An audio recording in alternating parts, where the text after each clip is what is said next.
Hello friends, welcome to C# Intermediate to Advanced tutorial. Now you are watching part 5 of the video C# status strip control. So in this video we are going to look at the render mode property. So using the render mode property we can set a style for our status strip control. So here we are going to look at two styles. One is a system style and another one is a professional style.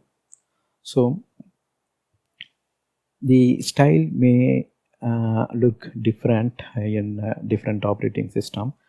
In Windows 7 the system style may be different, and in Windows 10 it will be different. Here we are using Windows 10 for the demo, and we will implement render mode in this video. And here you will learn the use of render mode property of the status strip control. So this render mode property is for this complete status strip control.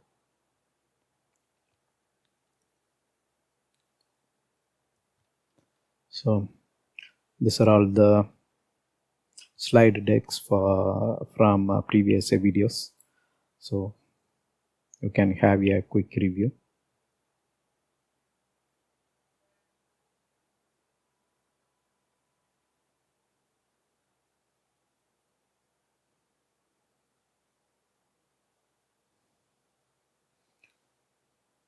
Alright, now we will go ahead with this current video.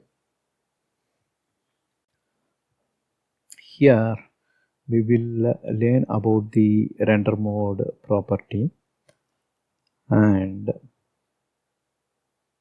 if you see here RAD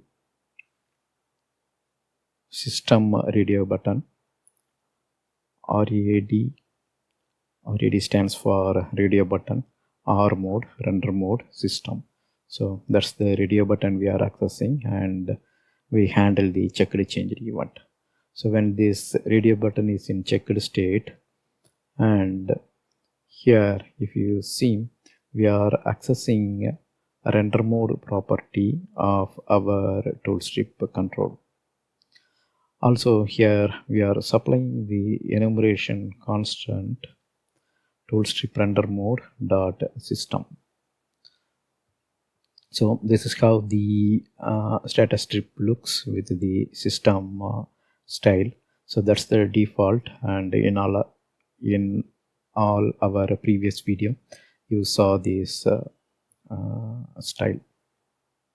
So when we set the render mode to professional style, then status bar will look like this, and you can see it looks like etched, right?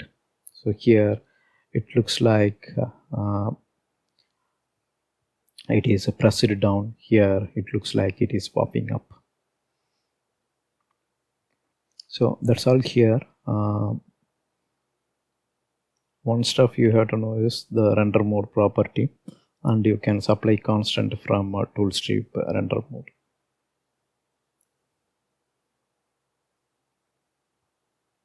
Alright, now it's demo time. We will implement this quickly and see how the system and professional rendering mode works with status strip control.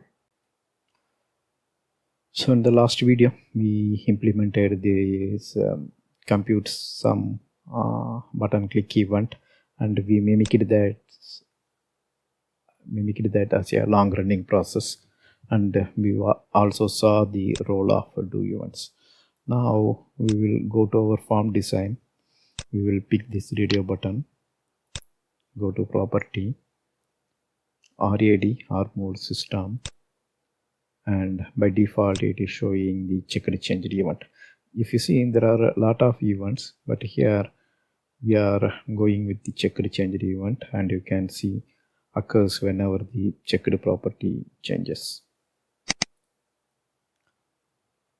So implementing this only one event is sufficient, and inside the handler we can check both the radio button, or we can implement event for both the button and check only the specific radio button.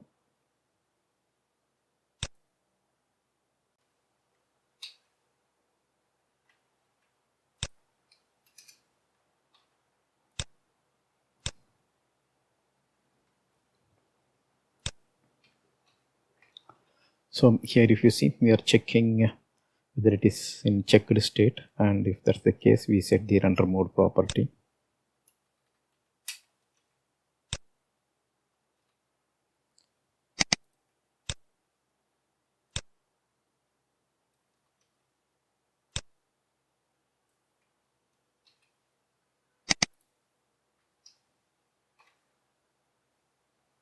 So there are other render mode also. Here we choose professional mode. Now we can test this.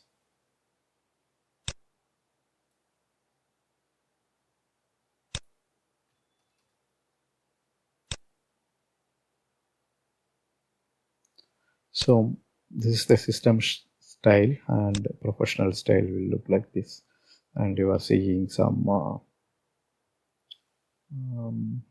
line here, and you can change the background and foreground color of this status bar, and you can check this again with a different system and professional style. So that's all here in this video. Thank you for watching. Bye.